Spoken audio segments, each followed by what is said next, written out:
Sir मेरा पहला सवाल है, ये सेक्रेटेरिएट की मस्जिद का मामला बाबरी मस्जिद के जैसा लंबा चलेगा या उसकी जल्दी संग बुनियाद रखी जाएगी?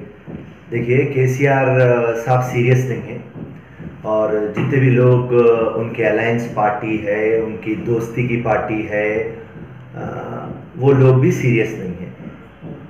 तो 6 महीने पहले मस्जिद शहीद हुई और उसके बाद में खाली मुख्यमंत्री बात कर रहे हैं, मगर ज़मीन हकीकत कुछ भी नहीं। उसका संग बुनियाद नवंबर के दूसरे हफ्ते में कुछ रखेंगे बोल के ये वादा करे थे सीएम केसीआर, लेकिन वो अभी तक नहीं हुआ पूरा। कुछ तो एक बात बोले ना, सीएम साहब असेंबली में क्या बोले, एक मुसलमानों की जमात है उसको बोले कि आप प्लान बनाओ और मैं आके फाउंडेशन स्टोन डालता हूँ। ना वो प्लान बना ना फाउंडेशन स्टोन बन रहा। यहाँ तक कि मैं चीफ जस्टिस के पास रिट पिटीशन डाला कि 20 जनों को नमाज पढ़ने का परमिशन दो, और चीफ जस्टिस बोलने के बावजूद गवर्नमेंट काउंटर ने डाली। जब गवर्नमेंट काउंटर ने डाली तो चीफ जस्टिस ऑर्डर नहीं दे सकता। तो गवर्नमेंट काउंटर क्यों नहीं डाली साहब? 3 महीने पहले मैं डाला, आज तक काउंटर नहीं है। तो इससे क्या आपको साफ समझ में आ रहा कि मस्जिद के मामले में केसीआर की हुकूमत सीरियस नहीं है। जैसा आप एक खाना की मस्जिद देखिए, वहां पर भी सीरियस नहीं थे। हाँ, नारायणपेट में आशुर खान शहीद हुए, वहां पर भी सीरियस नहीं थे। सेक्रेटेरिएट के अंदर 2 मस्जिदा टूट गए, शहीद हो गए, वहां पे सीरियस नहीं है।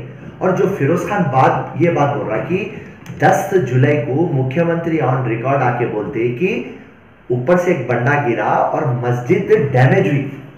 देखिए पॉइंट को आप जरा समझिए, डैमेज हुई बोले तो हम पलट के इमीडिएटली ये बोले कि जब डैमेज हुई तो आप रिपेयर क्यों नहीं करते। और उसके बाद में 4-5 दिन के बाद जब हाईकोर्ट में पिल आया, वो पिल में एडवोकेट जनरल प्रसाद बोलते मस्जिद डिमोलिश हो गई। सो कितनी बड़ी चाल है देखिए आप। और आप और हम क्या मांग रहे हैं? देखिए साहब, वक्फ बोर्ड की जगह है, वक्फ बोर्ड की जगह के ऊपर हम आपको नमाज पढ़ने का परमिशन देंगे। वक्फ बोर्ड का मतलब इबादत, वर्शिप, और एक टाइम वक्फ लैंड, ताउमर वक्फ लैंड मुख्यमंत्री को नहीं मालूम, जितने भी ऑफिसरों को नहीं मालूम, मगर पूरी जगह ड्रामा कर रहे हैं। वक्फ बोर्ड का काम है हिफाजत करना मस्जिदों की। वक्फ बोर्ड के सामने मस्जिदा शहीद होती है और वक्फ बोर्ड कंप्लेंट नहीं देती। और वक्फ बोर्ड के ऊपर मैं केस बुक करता हूं तो केस नहीं बुक होता।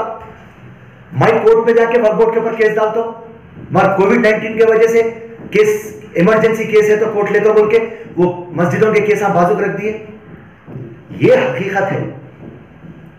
तो फिरोज भाई, खाली मुस्लिम कम्युनिटी इस चीज के लिए आवाज उठा रही मस्जिदों के लिए, वहां एक मंदिर भी शहीद हुई, उसका कोई पूछने वाला नहीं। देखिए साहब, मंदिर के लिए कोई आवाज नहीं उठा रहे।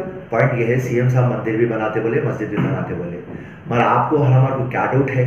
देखिए, मंदिर पीछे हटा के भी बना सकते, सामने भी हटा के बना सकते। हिंदू लॉ में, हिंदू एक्ट में वो जायज है और उनको कबूल है, मगर उनको यकीन है बन सकती बोलते, उनको यकीन है ही नहीं है। मैं नहीं बोलता मैं, मगर सीएम मुख्यमंत्री बोले बनाता हूं, मस्जिद भी बनाता हूं बोले। पॉइंट ये है, हमार को आप मस्जिद बनाते बोल के मालूम, आप बनाना पड़ता, मगर हमारे डाउट क्या है बोले तो जहां पे शहीद हुई वहां पे बनना, आधा इंच भी लेफ्ट नहीं जा सकते, आप राइट नहीं जा सकते, मंदिर में जा सकते। तो हमारा जो डाउट है और जो हमारी सोचो फिक्र है कि आप जहां पे शहीद हुई वहां पे बनाना। तो आप 6 महीने हो गए, ड्रामा क्यों कर रहे हैं मुख्यमंत्री? आप आना था, आपके ऑफिसरों को रखना था, पूरे जमातों को बुलाना था, भाई यहाँ पे शहीद हुई ना, मैं डाल दे रहा हूँ, देखो बाउंड्री फाउंडेशन स्टोन डाल दे रहा हूँ, इंशाल्लाह 1 साल के बाद बनाता हूँ, 2 साल के बाद बनाता हूँ, फ्राइडे की नमाज आप आके पढ़ लो, 10 जनों का परमिशन देता हूँ, 20 जनों का परमिशन देता हूँ, हो जाता ना जी। और हर टाइम मुसलमानों को दीवाना बनाने का काम करता केसीआर जी। तो जी आप लास्ट फ्राइडे आप एक जब आप हाउस अरेस्ट कर रहे थे, वो टाइम पे आप एक बात बोले थे, इंशाल्लाह नेक्स्ट फ्राइडे कहीं से भी मैं आ जाऊंगा। देखिए, वो जब देखते रहना बोल के, तो वो कहाँ तक सही है बात? अरे वो सही है नहीं है वक्त बता देगा इंशाल्लाह। आप लोग पूरे मेरे हक में दुआ करिए। फ्राइडे जिस तरीके से भी जाना है मैं यहाँ से नहीं बोलूंगा क्योंकि बात लीक हो रही, राइट। मैं इंशाल्लाह बराबर नमाज तो पढ़ने वाला है फिरोज खान जी, इंशाल्लाह। अच्छा, ये फार्मर बिल्स के लिए सेंट्रल गवर्नमेंट पीछे हटना तैयार नहीं है। स्टेट गवर्नमेंट सपोर्ट कभी कर रही कभी नहीं कर रही, क्या है पता नहीं। और फार्मर्स भी पीछे हटने तैयार नहीं है। लास्ट यानी 2-3 दिन पहले आप लोग का कांग्रेस का धरना भी हुआ था एक धरना चौक पे, जिसमें आप भी पार्टिसिपेट कर रहे थे, तो उसका कहाँ तक कुछ हल कहाँ तक निकलेगा, कुछ बोल सकते हैं आप इसके बारे में? देखिए, ये मानसून सेशन में जो पार्लियामेंट में 3 जी फार्म बिल्स आए थे, जी उसी दिन कांग्रेस पार्टी लोकसभा में, राज्यसभा में और सारी देश के सामने जी एक ही बात बोली कि ये जो बिल है ये एंटी फार्मर बिल है, ये एंटी पुअर बिल है जी, और ये एक ब्लैक बिल है। इसमें प्रॉब्लम ये है जी कि जो सबसे अहम चीज है उसको बोलते MSP, जी मिनिमम सपोर्ट प्राइस, जी उसका क्लॉज मेंशन नहीं है बिल में। तो इसमें क्या होता, आप जो बायर है उसको आप पूरा इख्तियार देते रेट फिक्सिंग का। जी फार्मर्स जो रात और दिन पसीना खून जमा करके ये अनाज बनाता, उसके हाथ में नहीं है प्राइस फिक्सिंग, जो सामने खरीदार रहेगा उसके हाथ में है। तो कांग्रेस पार्टी ये बात बोली कि आप प्राइवेट कंपनीज को पावर दे रहे, आप कॉर्पोरेट कंपनी को पावर दे रहे, आप फार्मर्स को भी इक्वल पावर दो। जो भी है बायर और सेलर के बीच में नेगोशिएशन होना, यहां पे नेगोशिएशन की बात नहीं है। और आप क्या पावर दे रहे, जितना भी माल है आप उतना गोदामों में स्टोर कर ले सकते। तो प्राइवेट पार्टी जितना भी माल है गोदामों में स्टोर कर लेती और 6 महीने के बाद नेक्स्ट फसल जो आती मनमानी से अपना रेट बोलती, तो गरीब फार्मर तो मर गया ना। तो नरेंद्र मोदी फिर से किसको सपोर्ट कर रहे, कॉर्पोरेट कंपनियां, अदानी को, अंबानी को, प्राइवेट वालों को। तो हम ये बात बोल रहे हैं और सारे फार्मर्स ये बात बोल रहे हैं, जब तक ये MSP को आप क्लियर नहीं करेंगे, जब तक हम ये बात नहीं मानेंगे। गवर्नमेंट क्या कर रही, बीजेपी की 8 राउंड करी, 8 राउंड में सब बात करी, सब्सिडी देते बोले, किस पे देते कहते, इलेक्ट्रिसिटी पे सब्सिडी देते कहते, पोल्यूशन पे सब्सिडी देते कहते, और कुछ है तो बोलो हम देते। मगर जैसा MSP की बात आ रही, मिनिमम सपोर्ट प्राइस की बात आ रही, आप वो बात मानने को तैयार नहीं है। तो फार्मर्स और कांग्रेस पार्टी पहले दिन से एक ही बात बोल रहे हैं, आप रिपील करिए, वापिस लेइए, ये ब्लैक लॉ है। और कांग्रेस पार्टी अल्टीमेटम दे चुकी है, जब तक ये बिल को आप री अपील नहीं करेंगे और वापिस ले लेंगे, कांग्रेस पार्टी एहतजाज करेगी। देखिए, जय जवान जय किसान हिंदुस्तान का सबसे बेहतरीन नारा है और जिसकी वजह से आज हिंदुस्तान बचा हुआ है। आज जो सरहद संभालते वो हमारे सैनिक हैं, और जो हिंदुस्तान में हमको जो खाना देते वो हमारे फार्मर्स हैं। और आज आप देखिए, सरहदों के ऊपर नरेंद्र मोदी की हर एक फॉरेन पॉलिसी फेल चले गई, मेड इन इंडिया फेल चले गई। सबसे ज्यादा सरहद के ऊपर अगर से सोल्जर्स मर रहे तो नरेंद्र मोदी के टाइम पे सोल्जरों का तो हाल ऐसा है, अब फार्मर्स का भी हाल ऐसा करना चाह रहे हैं। तो कांग्रेस पार्टी जवान के साथ भी है, किसान के साथ भी है। ये GHMC इलेक्शन से पहले TRS गवर्नमेंट जो एक वाटर फ्री जो बोली थी GHMC एरिया में पूरा, वो लागू हो गया। कल न्यूज़पेपर में भी ऐड कुछ आया इसके, तो उसके बारे में कुछ बोल सकते? वो तो फ्री हो गया, अभी बिल तो नहीं आया, फ्री हो गया उनका एक उन्होंने जो वादा करे थे वो पूरा कर दिए TRS पार्टी। KCR साहब वो स्मार्ट है, नहीं 10 चीजें वादे करके एक करते। अब तक 2014 से 100 वादे करे, 100 वादे में मेरे हिसाब से 10-15 करे होंगे। बोलिए, आप कैलिस्फोरम करे, मिशन भगीरथा करे, इलेक्ट्रिसिटी करे, लॉ एंड ऑर्डर अच्छा है, क्या बोलते शादी मुबारक दे रहे हैं, कल्याण लक्ष्मी दे रहे हैं, क्या बोलते मिशन भगीरथा, बस एक 8-10 राइट टू बंधु जी, हाँ ये 8-10 दिए, मगर 90 नौकरियां, 12% रिजर्वेशन, वक्फ बोर्ड, कोविड-19, फ्लड्स, ऐसा बोलने को बैठा तो शाम हो जाती। तो KCR साहब दिमाग वाले है, राइट, 10 चीजें बोल के एक चीज देना पड़ता ना मेरी जान। इमाम और मौजन की तनख्वाह 5-6 महीने से रुकी हुई है। आप जिस दिन धरना चौक पे धरना था कांग्रेस का, उसी टाइम पे सूफी उलमा काउंसिल वालों का भी धरना था, ये इमामों की तनख्वाह, इमाम मौजन की तनख्वाह के लिए, वो भी वक्फ बोर्ड नाकाम होगी। उसके लिए कुछ बोल सकते आप? अरे बराबर, किसके पास भी पैसे, आप थोड़े दिन हुए तो 3-4 महीने हुए तो GHMC को देने को पैसे नहीं है। ये पूरी जो सरप्लस तेलंगाना थी ये अब पूरा उधार तेलंगाना हो गई। 3 लाख करोड़ उधार है। और जो जीएचएमसी है वो हिंदुस्तान की सेकंड रिचेस्ट जीएचएमसी है। फर्स्ट बॉम्बे है, सेकंड हैदराबाद है। ये जीएचएमसी में पैसे नहीं है। मैं परसों कमिश्नर साहब से बात कर रहा था, एडिशनल कमिश्नर, बेचारे का मैं नाम नहीं लेता हूँ, नहीं तो उसको ट्रांसफर कर देते। उन्हें पलट के बोल रहा, फिरोज भाई ऐसा हाल है कि 3-4 महीने में तो हमारे को तनख्वाह नहीं मिलती। तो सीएम साहब, केसीआर साहब जितने भी पैसे पूरे जगह पे से निकाल लेके सिर्फ इरिगेशन प्रोजेक्टों में डाल के वहां से कमीशन कमा लिए। वो कमीशन के पैसों से वो चुनाव जीतते जा रहे हैं। 2000 रुपए कोर्ट कहां से लाते? सीएम साहब पर क्या जागीरदार थे? क्या निजाम सरकार थे? ये पूरे इरिगेशन पैसों से चोर कमा कर रहे सीएम साहब। तो पैसे देने को जब क्या बोलते हैं, सैलरी देने को नहीं है, मौजमों की बात कहां से करते साहब? आप वक्त बोलते डम्मी है। सलीम साहब की टीम पूरी डम्मी। पूरी मुख्यमंत्री सीएम से मिली हुई, उन्हें आवाज नहीं उठा सकती।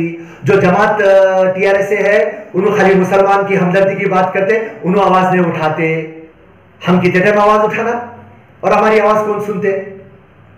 एक्सेप्ट आपका सोशल मीडिया छोड़ के। साहब आप जो है सो, और एक जो मुद्दा चल रहा उस्मान नगर के तालाब का, जैसा कि आप वहाँ पे पहुँचे भी थे, वहाँ पे तहफ़ुन भी दिए थे, लोगों को वहाँ पे जाके जेएसएमसी कमिश्नर को भी बताए थे, करे थे। उसके बाद में आज तक भी वहाँ पे हाईकोर्ट के ऑर्डर के बावजूद भी वहाँ पे अभी पानी 5 फीट तक है। देखिए, मैं परसों जलपल्ली म्यूनसिपल कमिश्नर प्रवीण राव से बात करा जी। उन्हें मेरे को पलट के ये बात बोला कि साहब देखिए, हम बहुत मुश्किलात हैं मगर फिर भी हम 3-4 गलियां साफ कर चुके हैं, 150 घरों में से पानी निकल चुका हुआ है और ये संक्रांति का टाइम है, आप हमारे को 16-17 तक टाइम दीजिए, इंशाल्लाह हम पूरा पानी निकाल के रखते, मेहरबानी करके आप हमारा साथ दीजिए, सपोर्ट करिए बोल के वो प्रवीण कुमार मेरे को रिक्वेस्ट कर रहा। 1 सेकंड ठहरिए। उससे पहले रंगारेड्डी कलेक्टर अमोय कुमार को मैं जाके आपके सामने स्ट्रेट बोल दिया था 62 डेज से पानी नहीं निकल रहा, आप क्या कर रहे हैं कलेक्टर साहब? तो कलेक्टर साहब पलट के बोले मैं छोटा ऑफिसर हूं। मैं बोला अरे आप डिस्ट्रिक्ट के राजा है, आप कलेक्टर है, आप छोटा ऑफिसर है, बोले तो आप वो बोर्ड निकाल के चपरासी बोल के डाल दो। बोला जी। कितने टाइम एहतजाज करो? एडिशनल कमिश्नर के पास गया, डिप्टी कमिश्नर के पास गया, प्रिंसिपल सेक्रेटरी इरिगेशन के पास गया, principal secretary municipal Arvind Rao साहब को लेटर लिखा, टेलीग्राम दिया, हाईकोर्ट में जो भी गए उनको सपोर्ट करा, जितना भी होना है फीसों का एडजस्ट करा। मेरे से जो होता मैं करते जा रहा हूं और मैं बराबर करते रहूंगा इंशाल्लाह। क्योंकि ये जलपल्ली कमिश्नर ये बोला कि मेरे को कॉपरेट करो, 15-16 तारीख तक मैं पूरा कर देता हूं। तो देखेंगे आप इंशाल्लाह, आप और मैं सामने हैं। 15-16 तारीख तक नहीं हुआ, बराबर फिर से एहतजाज आगे बढ़ाएंगे। फिरोज भाई, आप डबल बेडरूम मकानात का सर्वे करे थे, उसमें 3600 कुछ मकानात है, लेकिन उसमें टीआरएस का वादा है कि लाखों घर बन गए बोल के, लेकिन वो आपके सर्वे के बाद उसके बाद से कुछ उसका आता पता नहीं है। आप सर्वे करके आ रहे हैं, रिपोर्ट दे रहे हैं, लेकिन उसके बाद उसके बारे में कुछ मालूम नहीं होगा अभी तक। ये देखिए, एक हकीकत तो हम पब्लिक के सामने डाल दिए कि आप जो 2016 कॉर्पोरेटर के टाइम पे वादा करे थे वो घरा नहीं है। आप 1 लाख घर बोले जी, हम सीधा लेके चले गए तलसानी श्रीनिवास यादव को, और जब मेयर राम मोहन को लेके जाके बोले आप बताइए आप ग्रेटर हैदराबाद के बाउंड्रीज में कितने घर हैं। आप हमारे को ले जाके कोल्लूर को, तुकरामगुड़ा में, कहा कि आप ले जाके हमारे को बता रहे हैं पॉइंट हैदराबाद के अंदर सिर्फ 3000 चिल्लर घर हैं यहाँ पे जीएचएमसी लिमिट में। और उसके अंदर से जितने भी अभी घरा बन रहे हैं वो सिर्फ 40%, 50%, 60% कंप्लीट हुए। और सबसे बड़ी मुश्किल जो है मैं आपको बताना चाह रहा हूँ वो ये है कि ये लोग 1 साल में घर बनाते बोल के ये घर वालों को खाली कराए। आज वो पाप बेचारों के पास कारोबार नहीं है, कोविड-19 की वजह से पूरे नौकरियां चले गए, नौकरियों के अंदर सैलरी कट हो गई, ये लोग रेंट में पे कर सक रहे हैं 7,000, 8,000, 6,000 रुपये। मैं कलेक्टर साहब को फिरियाद रखा कि ये लोगों को रेंटल अलाउंस दियो। कमिश्नर जीएचएमसी को बोला कि रेंटल अलाउंस दो। रही बात 1 लाख घर, सफेद झूठ है। आज भी टीआरएस की गवर्नमेंट को, केटीआर को, जो भी अभी मेयर है या जो भी एमएलए हैदराबाद से है, उनको ओपन चैलेंज फिरोज खान का, मेरे को ले जाके घरा दिखा दो। अगर से 4000 के घरों के ऊपर है तो आप जो भी बोलेंगे मैं सुनने के लिए तैयार हूँ। आखिरी सवाल। एक सवाल है फिरोज भाई, जो आपको थोड़ा तकलीफ दे सकता। यहाँ पर तेलंगाना से कांग्रेस का जो वजूद ख़त्म होते जा रहा है, ये तो कॉर्पोरेटर्स भी हटते जा रहे हैं, एमएलए हटते जा रहे हैं, तो इसकी एक वजह क्या हो सकती है इसकी? जो कांग्रेस कमजोर हो गई, एकदम जो कमजोर हो गई, जो आवाम बोल रही है कि कांग्रेस जो जबकि वाईएसआर के टाइम पे कांग्रेस इतनी बुलंदियों पे थी कि कोई उसको छू नहीं सकते थे। आज ये हालत हो गई, उसको कोई पुरसाने हल नहीं है। इसकी वजह कमजोर हो गई इतनी। सुनिए जी, हर एक चीज़ एक साइकिल के ऊपर रहती जी। जब रात आता फिर उसके बाद दिन आती जी, तो ये तमाम चीज़ें एक साइकिल है जी। तो आज कांग्रेस का ग्राफ डाउन है। कांग्रेस के लिए अंधेरी रात है, 3 बज रहे जी, और ये अंधेरी लाइट रात में एक तूफान है जी, तूफान में लाइट बंद है। तो 100% जो लीडर ऑफ कन्वीनियंस बोलते हैं आप जी, और लीडर्स ऑफ कंपल्शन बोलते हैं, जो फायदे के लिए सियासत में आए, वो लोग पार्टी को छोड़ देते और जहाँ पे हरा है और जहाँ पर उजाला है वहां पर चले जाते। जैसा कि हरा भरा पे जीवन गुजारना है। ये लाजमी बात है जी, देखिए, लीडर टिकावा रहता, पॉलिटिशियन इधर उधर भागते रहता। तो आप जितने भी बातें कर रहे हैं वो पॉलिटिशियनों की बात कर रहे हैं। तो पॉलिटिशियनों का काम ही है जिधर पावर है उधर चले जाना, पैसे डालना, पैसे कमाना, ये पॉलिटिशियनों का काम है। लीडरों का काम क्या है? इतिहास लिखना, बदलाव लेके आना, पार्टी को मजबूत करना। तो कांग्रेस पार्टी में से कोई लीडर नहीं गया, जितने भी जा रहे हैं वो पूरे पॉलिटिशियन आ जा रहे हैं। आप लाइट ले लो। और जैसा कि पहले कांग्रेस पार्टी थी, उस पर कई स्कीमात लेके आके गरीब आवाम को, दलित को, हर किसी को फ़ायदा देती थी। अभी आगे भी कांग्रेस लाई सो है, इतने बड़े बड़े स्कीम्स अभी केटीआर साहब भी बहुत सारे वादे करे मार के हुए नहीं। जैसा कि आप बताए कि 10-12 चीज़ें कुछ अप्लाई करे, भाई के पूरे चीज़ों को छोड़ डाले। अगर फिर कांग्रेस अगर आएगी तो कई नए स्कीम्स बनाएंगी, गरीब आवाम को घर बना के देगी। देखिए, ये मसला आपने कुछ चुनाव के बाद पूछे तो अच्छा है। कांग्रेस पावर में आए बाद अब क्या करती है बोल के आप पूछिए। मैं खाली यहाँ से आपको खुश करने के लिए, कांग्रेस पार्टी को खुश करने के लिए नहीं बात करता। नहीं। पर एक बात क्या है बोले तो टीआरएस पार्टी का डाउनफॉल स्टार्ट हो गया, केसीआर साहब का डाउनफॉल स्टार्ट हो गया, एंटी इनकम्बरेंसी आ चुकी है। अब सिर्फ ये देखने का है कि ये जो एंटी इनकम्बरेंसी केसीआर तैयार करी, उसको एनकैश बीजेपी करती या उसको एनकैश कांग्रेस करती। पॉइंट आप ये नोट करिए। आप पब्लिक को जो समझ में आएगा, पब्लिक को जो समझेंगे कि यस ये गवर्नमेंट आने से हमारा फायदा होगा, वो अब काम करना है कांग्रेस पार्टी को। फिर इंशाल्लाह हम जब भी पावर में आते, जब हम आपको बता देंगे, क्योंकि आप हमारा मैनिफेस्टो देखेंगे, जब हम आपको बताएंगे उसके बारे में अपन डिटेल बात करेंगे। मगर रही बात, अभी टीआरएस का काउंटडाउन स्टार्ट हो गया। दुब्बा का इलेक्शन हार गए उन्होंने, जीएचएमसी का इलेक्शन हार गए उन्होंने। सिंपल एक बात बोल रहा हूँ। देखिए, अगर से आपके स्कीमा लागू होते और आप जो वादे करते अगर से वो ज़मीन पे आते तो बराबर आप चुनाव जीतते। और आप एक चीज़ नोट करिए, केसीआर की गवर्नमेंट हर जगह 2000 रुपये वोट दे रही। मेरे एमएलए इलेक्शन में 2018 में मैं देखा 2000 रुपये वोट। मैं एमपी चुनाव लड़ा हैदराबाद से, वहाँ देखा 2000 रुपये वोट। मैं जेडपीटीसी एमपीटीसी का इंचार्ज डाला गया महबूब नगर, वहाँ देखा 2000 रुपये वोट। निर्मल में मेरे को काउंसिलर इलेक्शन में इंचार्ज डाले निर्मल डिस्ट्रिक्ट का, वहाँ देखा मैं 2000 रुपये वोट। पद्मा रेड्डी, उत्तम रेड्डी साहब हमारे कांग्रेस प्रेसिडेंट की बीवी का बाई इलेक्शन था हुजूर नगर में, वहाँ देखा 2000 रुपये वोट। दुब्बाक में मैं देखा 2000 रुपये वोट। यहाँ पे जीएचएमसी देखा 2000 रुपये वोट। तो मेरे को आप एक स्टेट समझाइए, जब केसीआर की पार्टी और टीआरएस 2-2 हज़ार रुपये वोट दे रहा और अगर से उनकी स्कीमा अमल हुए तो कई को उन्होंने हार रहे हैं। तो इसका मतलब क्लियर है कि आपके जितने भी वादे सिर्फ हवा में हैं। आप एक डोगले सीएम हैं, बोलते एक करते एक, जमीन की बात कुछ एक रहती, आप जब बकवा करे जब एक बात रहती। तो सिंपल लॉजिक, तेलंगाना की पब्लिक अब आप पे भरोसा नहीं कर रही। तेलंगाना एक सरप्लस स्टेट था, रेवेन्यू जनरेट करने का था, आज 3 लाख करोड़ उधार है। अगर से हिसाब करूंगा तो अगर से 4 करोड़ लोग हैं तो एक के सर के ऊपर 2.5 से 3 लाख का उधार है। आज ये सिचुएशन आज हमारे तेलंगाना का है और ये पूरा सिचुएशन लाने की जिम्मेदारी हमारी केसीआर की है। आवाम को हल्लू हल्लू समझ में आ रहा और केसीआर का काउंटडाउन स्टार्ट हो चुका।